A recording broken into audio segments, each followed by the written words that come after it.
Hello everyone, Komoto here, welcoming you back to Let's Play Final Fantasy II. And today we're heading to Kashuan Keep. We need to put that goddess spell to good use. I met you over at Basque up there, so we can take the overland route.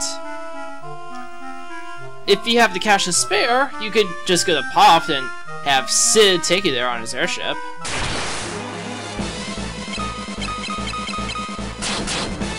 But I figure I may as well go along the overland route anyway, for the extra money and quote-unquote experience. And just to show you the route in general. And I think I'm actually going the wrong way, because Kashuan is in this mountain ring here. So in order to get to it, you need to get inside the mountain ring first. And I don't want to go too far south because the enemies will actually be really difficult if you go too far south. And yeah, I might want to go the... Well, no, I think I may be okay. By the way, that's something I forgot to mention back when we got in the first episode, but when you got Scott's ring there, it lets you use the world map. Just like in Final Fantasy 1, you press B and select at the same time.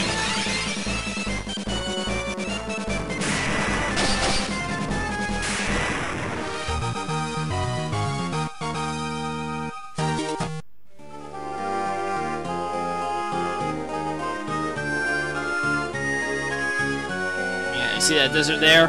Really powerful enemies there.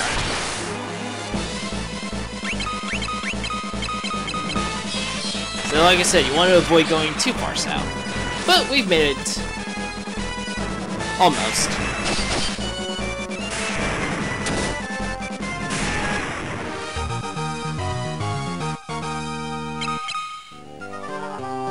We'll be investigating this clearing later.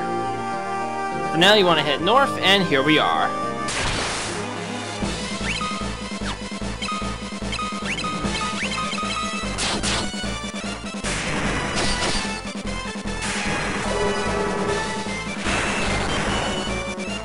If the battles don't take me all that long at all, I may as well not edit them out. Kashuan Keep. And here's the sun flame right here. Sunfire, that is. But we still lack a torch for carrying it. So instead we want to go to this door and use the goddess's bell. Ding!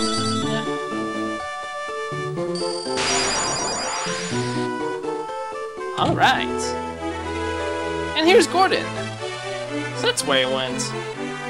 He wanted to retrieve the Sunfire, but he's still a complete total coward.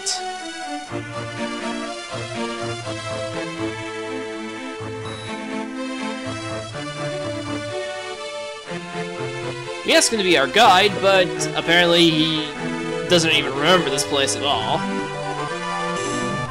But he wants to get over his cowardice anyway, so we're gonna let him join up.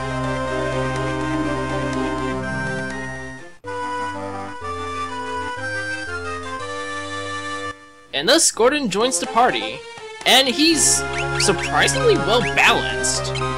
He has 2 in every weapon skill, 22 in every stat. The only problem is his health is kind of low. Especially considering, you know, where you might be at this point in time. His health is barely above Maria's. His equipment is also kind of lackluster, but fortunately I've kept some things from the Snow Cavern to, you know, kind of help him out a bit. So now let's explore the keep proper.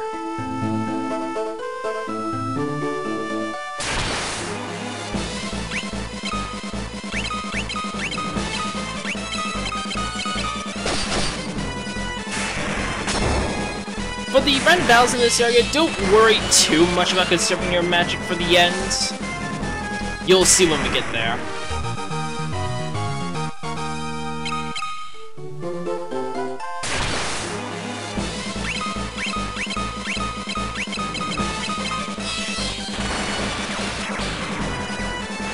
enemies on the first floor here, they're really not much that we haven't seen already. It's It's only when we get to the higher floors and when we'll start seeing the new enemies.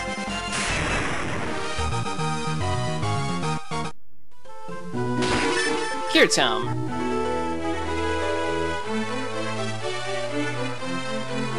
Going to avoid that door because it leads to a dead end.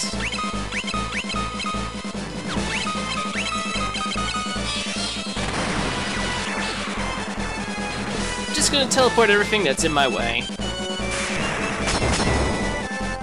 Gordon finally gets a turn, and he's not too shabby in comparison to Guy there, my other weapons user.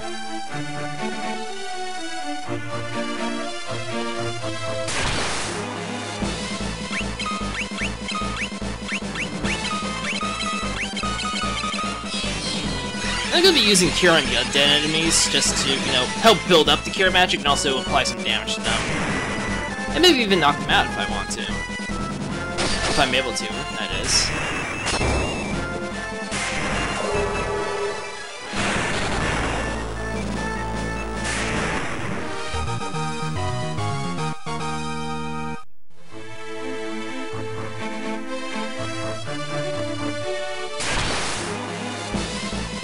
Oh, for fluff's sake. We just fought you as a boss in the last dungeon! Now you're a wild enemy? Yep, the Animatoist is not happy with how we treated it in the last dungeon. You can actually get some pretty... You can actually get a pretty decent drop out of it. Let me just check the beast area to show you the drops there.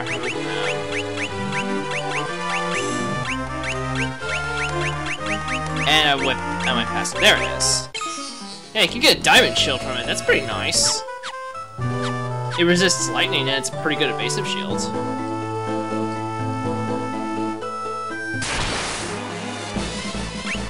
Now we have new enemies. Ogre, which are physical brutes, and Ogre Mage, which is an oxymoron, what can I say? You can also cast stuff like Blizzard and Blind and Sleep on your party. And that's not fun, so we want to try to deal with him. Of course. Yeah, Blizzard 5. Fortunately, not nearly as powerful as it would have been in the beginning of the game. Yeah, you can encounter them if you went too far north when trying to get the Thin. You can win some spell tomes off of them, like the Blink Tome, and the Blind Tome, and I think Sleep too. Gil, pocket change. Were-rats, I believe they can venom you.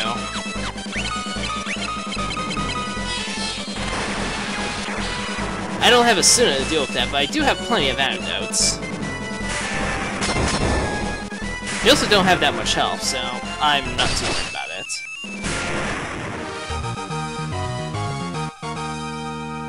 And Gordon's proficiencies have gone up.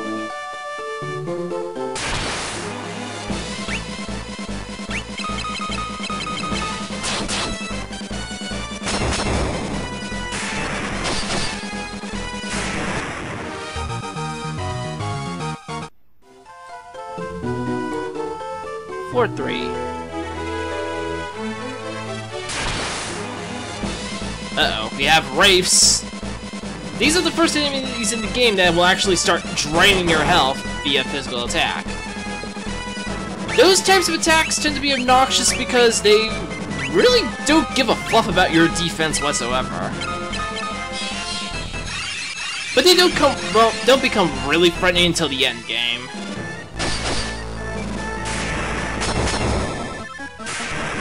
Like all good undead, they're afraid of fire and healing spells, and they resist matter. If I go down here, we can get a golden shield. Aw, fluff. Fortunately, it's just were-rats, so no big deal.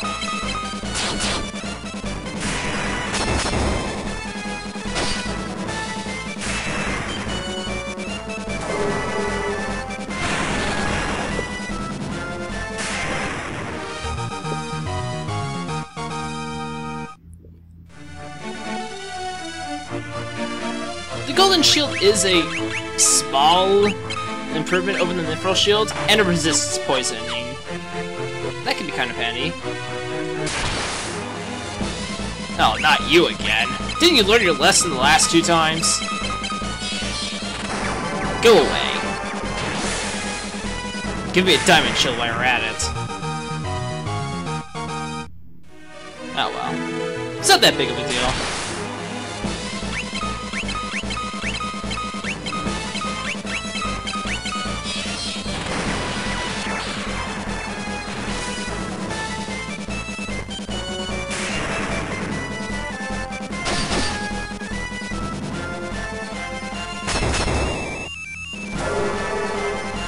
Will this work? No, of course it didn't. Oh wow.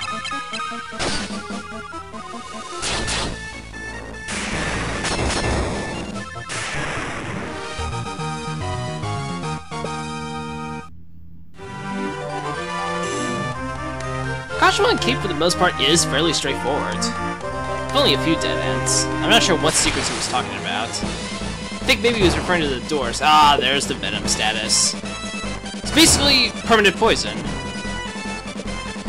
But in the end, it's still just early RPG era poison and not really all that friendly at all. Huh.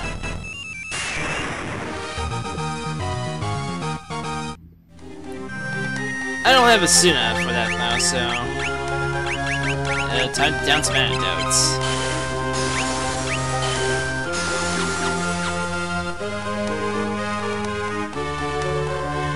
And I believe there is actually some treasure that we can get behind the doors here. Will you please leave me alone, Adamantoise? Oh, I can actually damage it with a physical attack. How about that? Go away.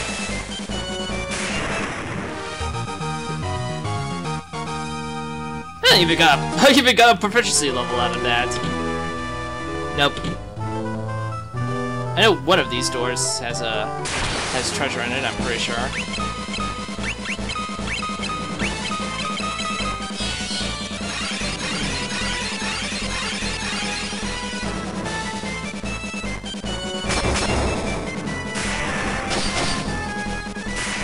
Unfortunately, my cure spell is not quite strong enough to get rid of swarms of lesser undead. Not yet, anyway.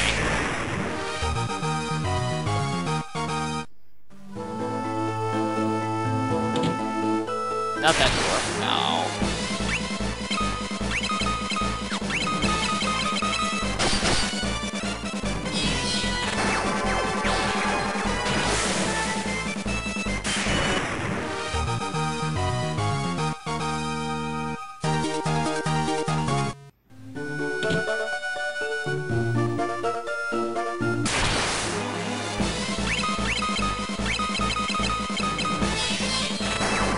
I don't think the Adamantoise is gonna leave me alone, viewers.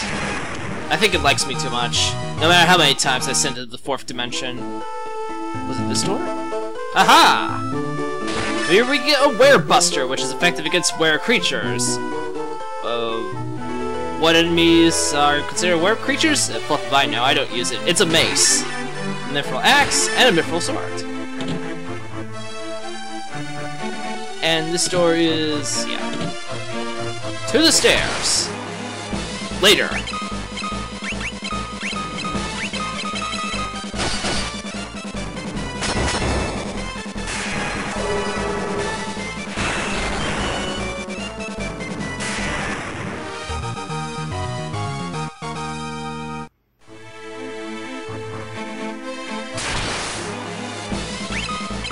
And more of these guys.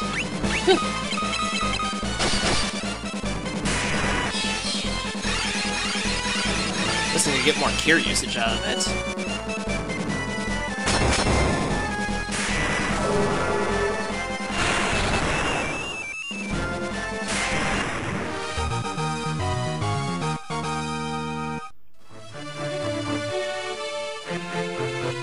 Up we go.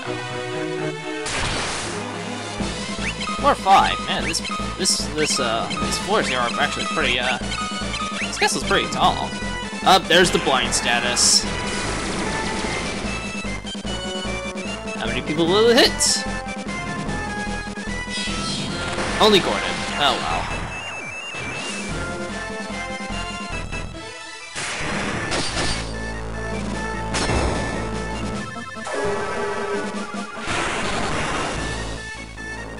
Well, there goes the Ogre Mage.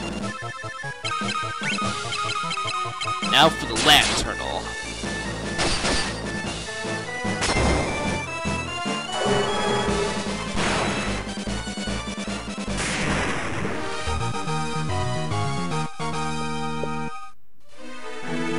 I may want to take care of that. I only have one more of these left.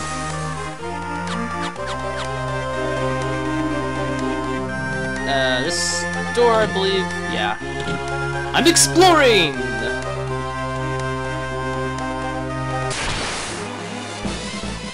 Oh, for fluff's sake, it's you again.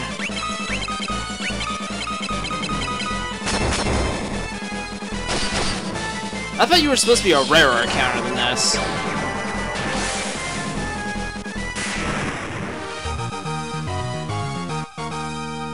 Oh, level 6 teleport. And a weapon proficiency. Every time I bad-mouth those guys, they seem to give me more levels and stuff. Let me use a high potion for convenience. This treasure box would get golden armor and a trap. Uh-oh. Mines! This is actually somewhat dangerous because these are tier 3 bombs. Much more powerful than what you might be used to dealing with.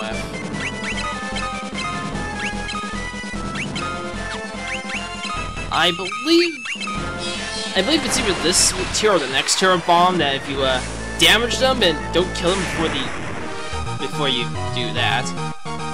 But yeah, they can self-destruct for huge damage, and that's not fun at all. The golden armor prevents poison. Well, resists poison anyway.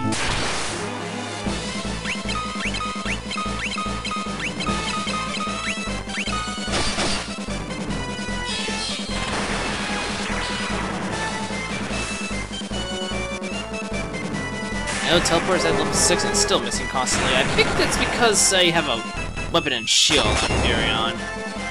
Surprisingly enough, this game actually does follow Dungeons & Dragons logic, and the fact that it reduces your spell accuracy if you have weapons and armor equipped. Obviously, the heavier they are, the more it impacts the accuracy.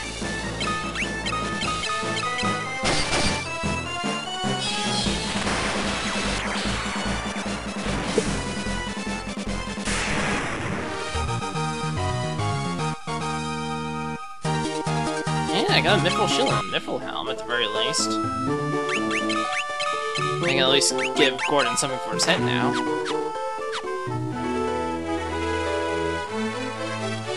And I believe I am going down now. Yeah, and here we are. So, I am going to want to heal up here. Get some more cure experience there. And I'm actually going to want to give Guy the Ancient Sword there. Really bad accuracy, but I have a feeling the curse effect is going to come into play here.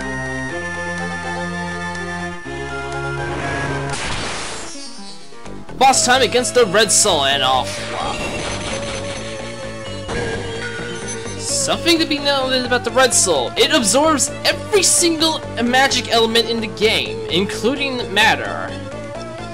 So, magic is completely useless against this guy, which is why you should not be concerned about saving any MP for this boss. So instead we're just gonna have to go all out of this guy, and if I can hit him with the Ancient Sword, a curse effect would be very nice. And that's Scourge, which is the only poison element spell in the entire game. Yeah, now you see why Curse might be useful there. It's got a really good defense too, so it's actually really obnoxious if you somehow manage to skip the thing. It's also fluffing fast too. Maria.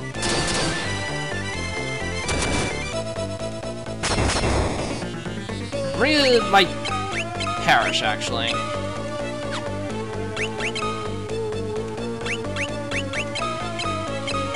still gonna want to try to get curse on the thing there.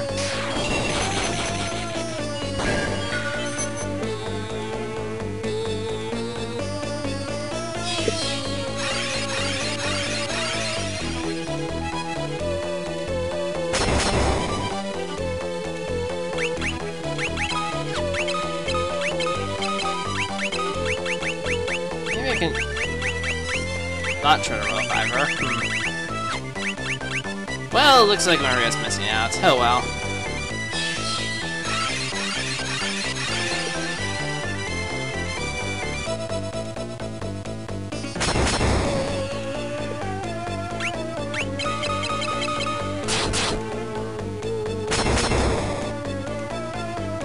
And I actually think the Retzel is actually out of MP at this point. To be funny enough. So now it's resorting to physical attacks, which still kind of hurts, but it won't hit your entire party. And this is pretty much what the boss boils down to, trying to get curse on it.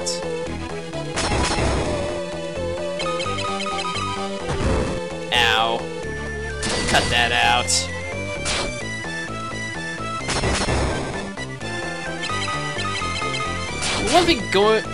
Another thing going for us in this battle is that the Retzel doesn't actually have all that much health. It just has obnoxiously high defense and absorbs every elemental magic. You'd think by now a curse would have triggered, but I guess I'm getting unlucky.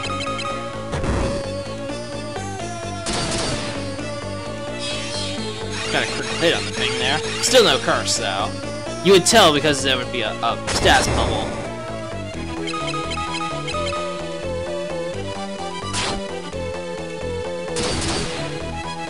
Ah, there's the curse status. And now that we've done that, we can put the guy back on the Mithril Sword there.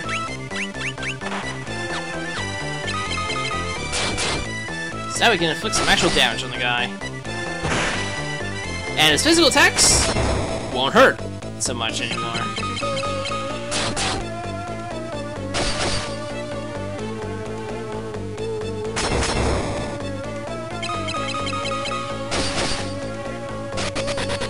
And there it goes. But unfortunately, Maria misses out. Oh well, she won't be that far behind.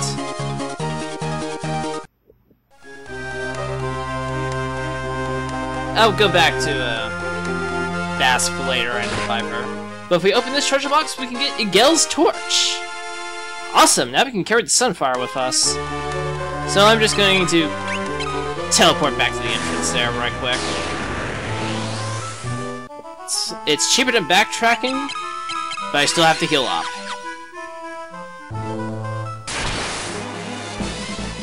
I'm not interested anymore. So let us get out Miguel's torch, so as I find it.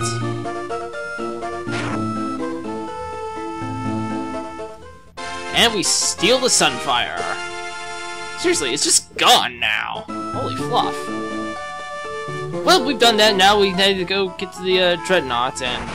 What? Sits there? Oh, uh-oh. This doesn't look good.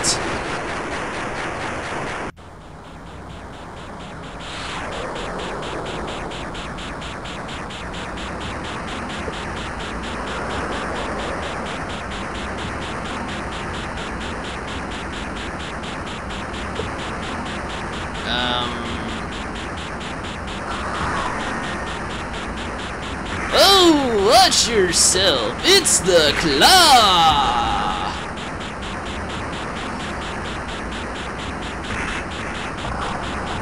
You missed.